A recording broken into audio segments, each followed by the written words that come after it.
रूस ने, चाइना ने और ईरान ने, भारत ने भी इस कार्रवाई को सही नहीं ठहराया है। फिर से एक बार बंदूक उठाने के लिए मजबूर कर देंगे डोनाल्ड ट्रंप उन्हें। दूसरी तरफ क्यूबा की इन्वॉल्वमेंट की जो बात कहें तो क्यूबा भी भड़का हुआ है। खुद अमेरिका जो धमकी दे रहा है, साहब कोलंबिया, क्यूबा, मेक्सिको और अब तो उन्होंने कहा साहब ग्रीनलैंड भी हमें चाहिए। 32 आर्मी ऑफिसर्स मारे जा चुके हैं, लेफ्टिनेंट कर्नल, मेजर कर्नल, इस रैंक के। जैसे ही ग्रीनलैंड की बात अमेरिका ने की, फ्रांस, जर्मनी, इटली, यूके, इन सारे देशों ने अमेरिका से कह दिया कि अब आप अपनी जद में रहो। नमस्कार, आप देख रहे हैं न्यूज़ इंडिया 24/7 और मैं हूं यूसुफ अंसारी। वेनेजुएला पर अमेरिका ने जिस तरह से कब्ज़ा किया है, वहां के राष्ट्रपति और उनकी पत्नी को अमेरिका लाके उन पर मुकदमा चलाया जा रहा है। और आज अमेरिकी राष्ट्रपति डोनाल्ड ट्रंप ने वेनेजुएला को साफ तौर पर कह दिया है कि उन्हें वेनेजुएला को, अमेरिका को 5 करोड़ बैरल कच्चा तेल देना होगा, जिसे वो बाजार भाव पर बेचेगा। ट्रंप के इस ऐलान के बाद, इस फैसले के बाद ये साफ हो गया है कि उनका मकसद क्या था। और कई और देशों को भी ट्रंप की तरफ से लगातार धमकी मिल रही है कि उनका हाल भी वेनेजुएला की तरह होगा।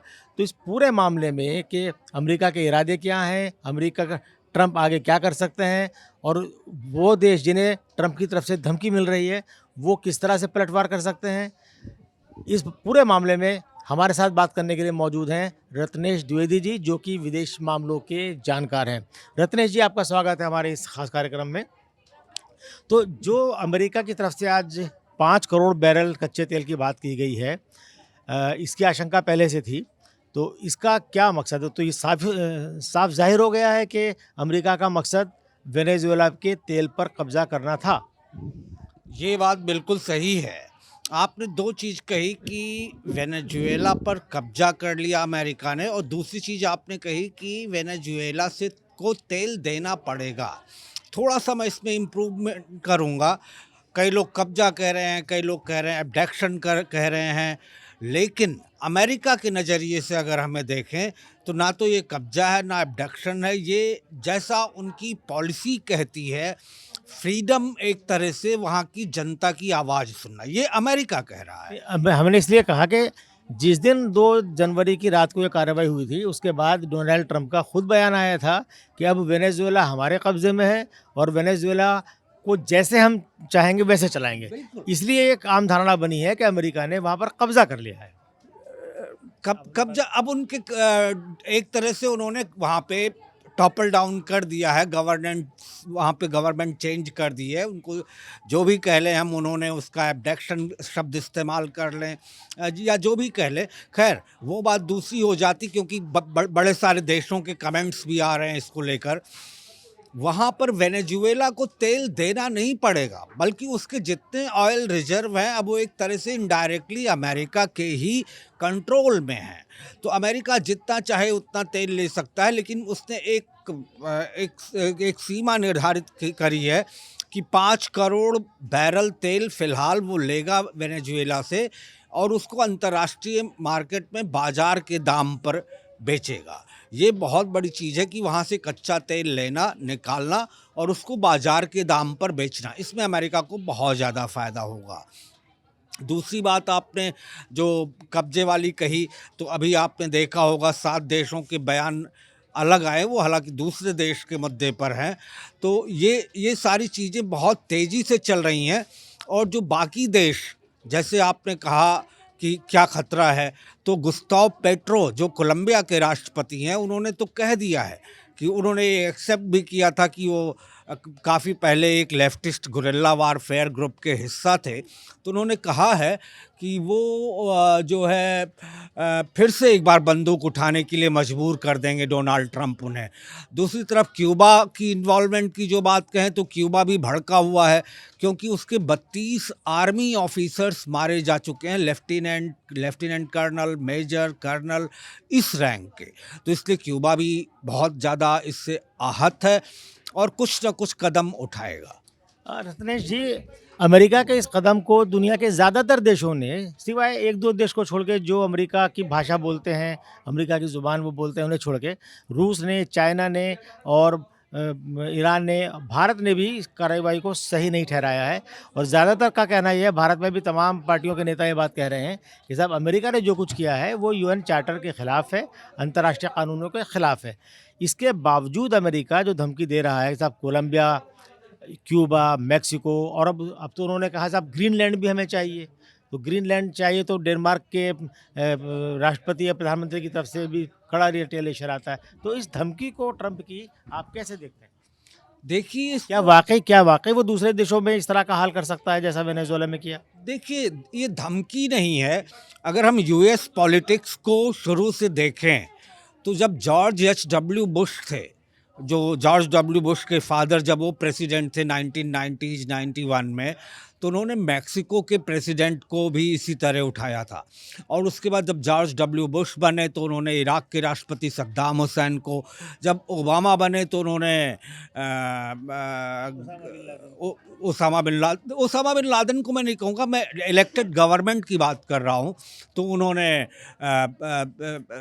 इस पे इजिप्ट के प्रेसिडेंट को और लीबिया के प्रेसिडेंट को इस तरह किया।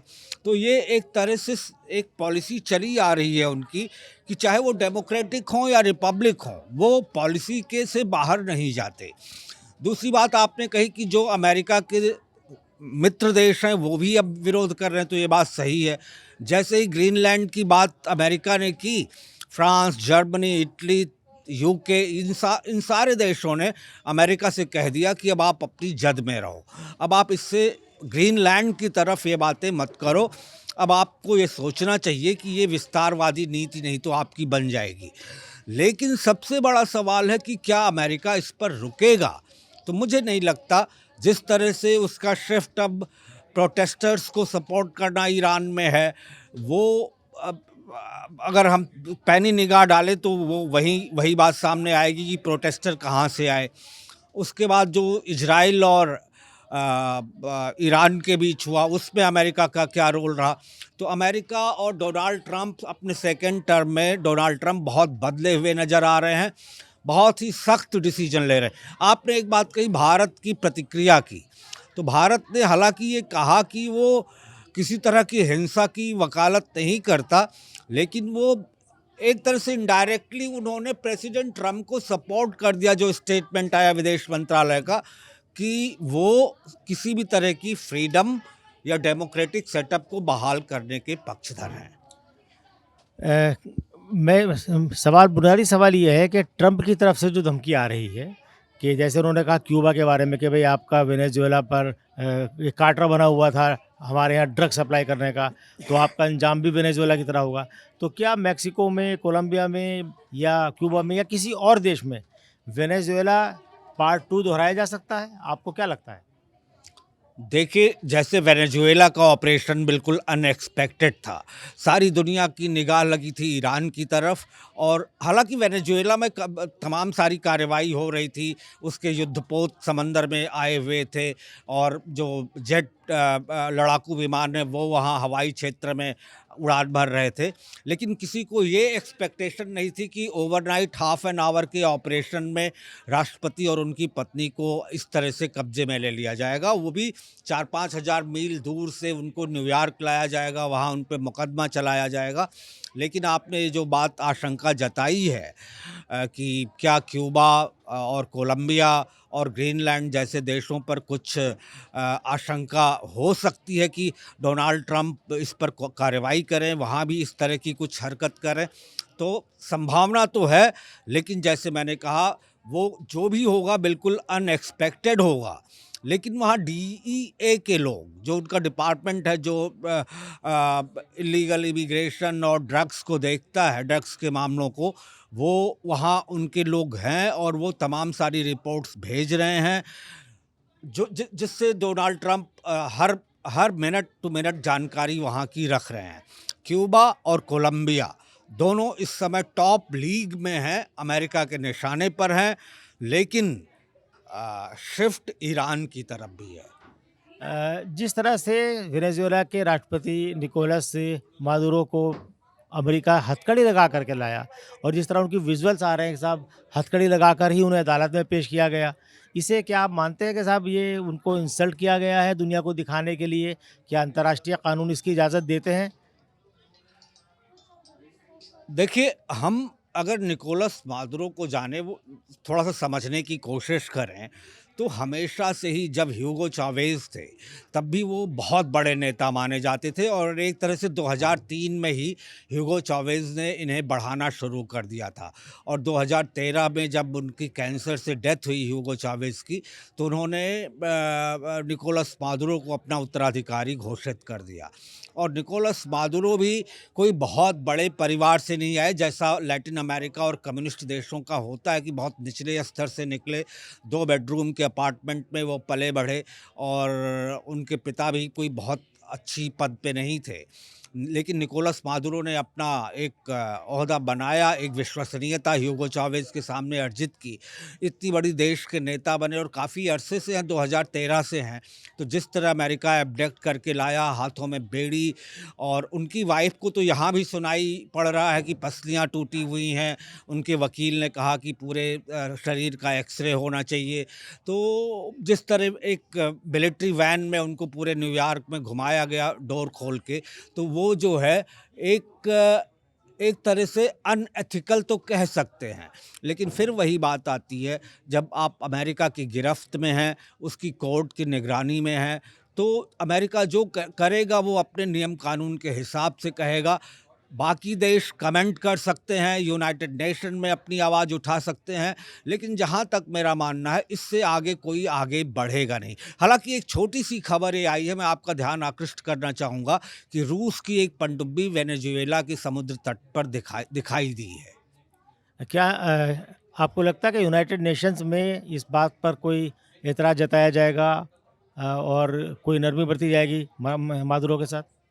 देखिए, यूनाइटेड नेशन में तो बात उठेगी। ये कोई छोटी घटना नहीं है, जैसे लोग कह रहे हैं कि 40-50 सालों में इस तरह से ओवरनाइट ऑपरेशन में किसी देश के इलेक्टेड राष्ट्रपति और उनकी फैमिली को बेडरूम में घुस के सिक्योर विला में और एक तरह से जब 32 आर्मी ऑफिसर पड़ोसी देश के मरते हैं, तो अगर आप ना भी कहना चाहें तो एक तरह से ये सेमी वार जैसी सिचुएशन बन जाती है। तो यूनाइटेड नेशन में बात तो उठेगी, जो देश समर्थक हैं उसके जैसे चाइना है, रशिया है, उन्होंने अभी भी कहा है, चाइना का स्टेटमेंट आया ही है कि कोई देश अंतर्राष्ट्रीय पुलिस या अंतर्राष्ट्रीय जज नहीं बन सकता।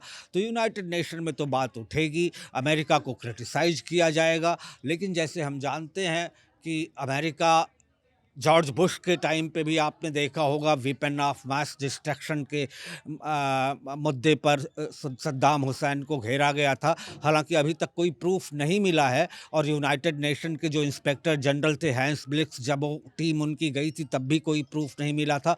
लेकिन अमेरिका को जो करना था उसने किया। अब इस मामले में भी अमेरिका को जो करना है वो कर रहा है।